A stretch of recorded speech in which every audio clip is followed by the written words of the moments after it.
হরে কৃষ্ণ কৃষ্ণ কৃষ্ণ হরে হরে, হরে রাম রাম রাম হরে হরে বলে গীতা পাঠ শুরু করছি। সবাই সঙ্গে থেকো। যিনি সর্বত্র সমভাবে অবস্থিত, শুরু করছি আমি। বিবেক যোগ 29 নম্বর শ্লোক। যিনি সর্বত্র সমভাবে অবস্থিত পরমাত্মাকে দর্শন করেন, তিনি কখনো মনের দ্বারা নিজেকে অধপতিত করেন না। এইভাবে তিনি পরম গতি লাভ করেন। জীবাত্মা তার জড়জাগতিক অস্তিত্ব স্বীকার করে নিয়ে তার চিন্ময় অবস্থা থেকে ভিন্নতার অবস্থান লাভ করে। কিন্তু কেউ যখন বুঝতে পারে যে পরমেশ্বর ভগবান তার পরমাত্মা অংশ প্রকাশ রূপে সর্বত্র বিরাজিত, অর্থাৎ কেউ যখন সর্বভূতে পরমেশ্বর ভগবানকে দর্শন করতে পারেন, তখন আর তিনি বিনাশী মনোভাব নিয়ে নিজেকে অধপতিত করেন না, এবং তাই তিনি তখন ধীরে ধীরে চিন্ময় জগতের দিকে অগ্রসর হতে থাকেন। মনে সাধারণত ইন্দ্রিয় তৃপ্তিমূলক ক্রিয়াকলাপে আসক্ত থাকে, কিন্তু সেই মন যখন ভগবানমুখী হয় তখন পারমার্থিক উপলব্ধির পথে অগ্রসর হওয়া যায়। প্রকৃত চ কর্মাণি ক্রিয়মার্মাণি সর্বোচ্চ য প্রস্যতি তথান্ত নমো কত্তানাং স প্রস্যতি। মানে হচ্ছে, যিনি দর্শন করেন যে দেহের দ্বারা কৃত সমস্ত কর্মই প্রকৃতর দ্বারা সম্পাদিত হয় এবং আত্মা হচ্ছে আক্রত্তা, তিনি যথাযথভাবে দর্শন করেন।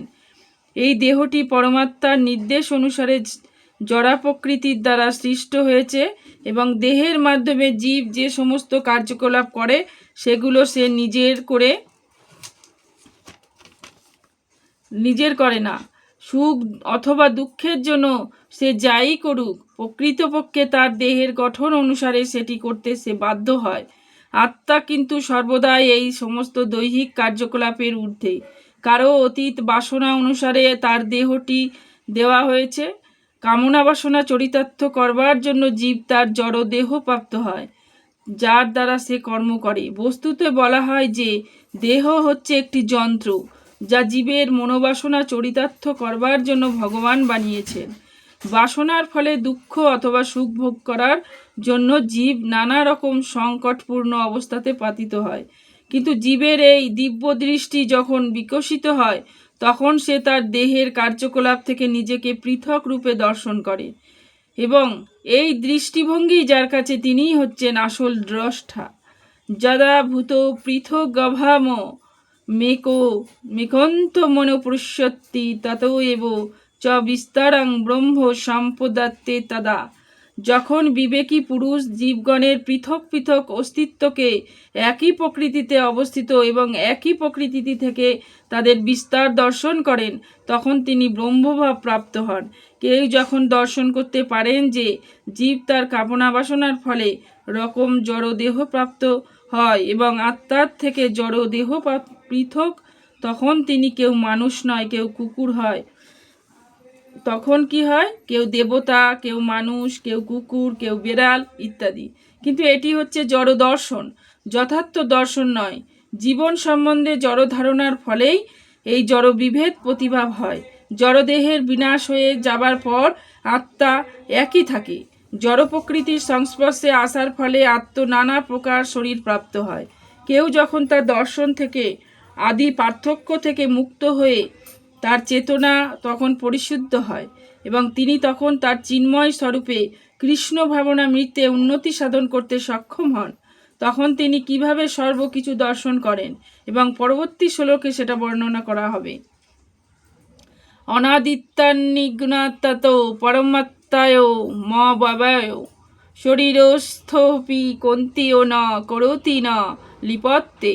ব্রহ্মভাব অবস্থায় জীব তখন দর্শন করে যে অব্যয় এবং আত্মা অনাদি নির্গুণ ও জড়া প্রকৃতির অতীত। হে কন্তীয়, জড়দেহে অবস্থান করলেও আত্মা কোনো কিছু করে না এবং কোনো কিছুতেই লিপ্ত হন না। জড়দেহের জন্ম হওয়ার ফলে মনে হয় যেন জীবের জন্ম হলো, কিন্তু প্রকৃতপক্ষে জীব শাশ্বত সনাতন, তার জন্ম হয় না এবং জড়দেহে স্থিত হলেও সে গুণাতীত ও শাশ্বত, তাই তার কখনো বিনাশও হয় না। স্বভাবত সে হচ্ছে আনন্দময়, সে নিজে কোনো রকম জড় কার্যে নিযুক্ত হয় না, তাই জড় শরীরের সংস্পর্শে আসার ফলে সে সমস্ত কার্য সম্পাদিত হয়, তা তাকে আবদ্ধ করতে পারে না। যথা সর্বগত সৌখ্যদকস্যং নিপালিলাত্তে সর্বত্রস্থিত দেহে ততন্তা নিপলিত পথ্যে।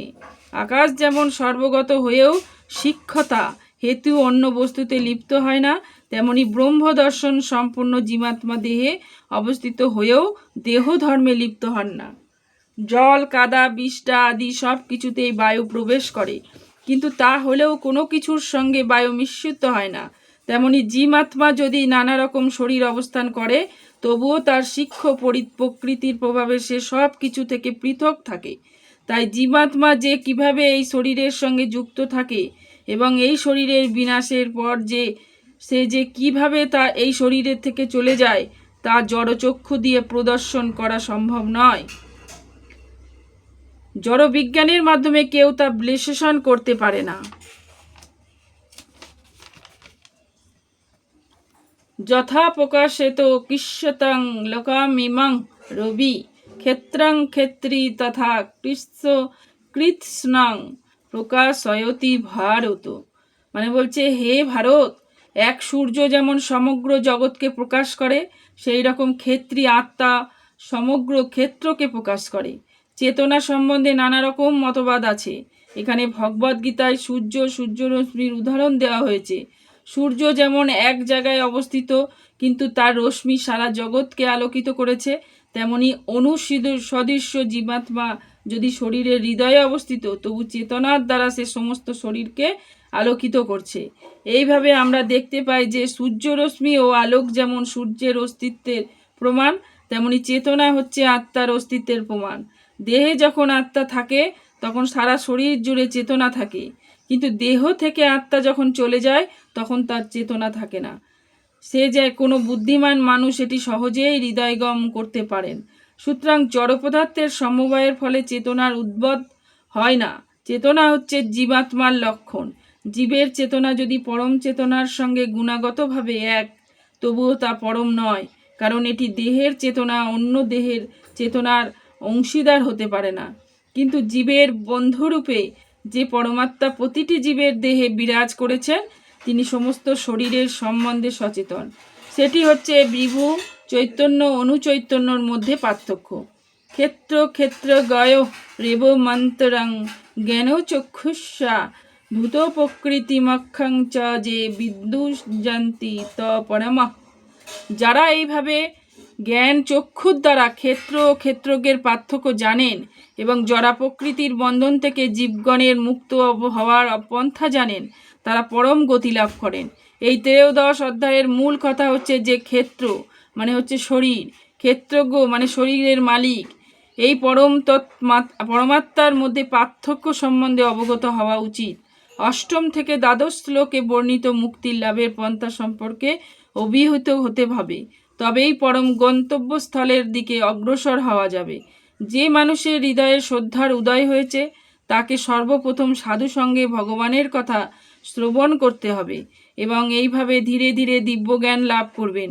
যদি কেউ সদ্গুরু চরণাশয় গ্রহণ করেন, তাহলে তিনি জড় ও চেতনার পার্থক্য নিরূপণ করতে সমর্থন হন এবং সেটি হচ্ছে তার পারমার্থিক উপলব্ধির পথে ক্রম উন্নতির উপায়। সদ্গুরু তার শিষ্যকে নানা রকম সুপদেশ দান করে, জড়জগতে জীবনের বন্ধন থেকে মুক্ত হওয়ার শিক্ষা দান করেন। যেমন ভগবদ্গীতায় আমরা দেখতে পাই শ্রীকৃষ্ণ অর্জুনকে জড়জাগতিক বন্ধন থেকে মুক্ত হবার জন্য উপদেশ দিচ্ছেন। এই দেহ যে জড় পদার্থেই তা সহজেই উপলব্ধ করা যায়। 24টি বিভিন্ন তত্ত্ব দিয়ে তার বিশ্লেষণ করা যায়। দেহ হচ্ছে তার স্থূল প্রকাশ, তার সূক্ষ্ম প্রকাশ হচ্ছে মন ও বুদ্ধির ক্রিয়া। এই সমস্ত তত্ত্বের পারম্পরিক ক্রিয়া হচ্ছে জীবনের লক্ষণ, কিন্তু এদের ঊর্ধ্বে রয়েছে আত্মা ও পরমাত্মা।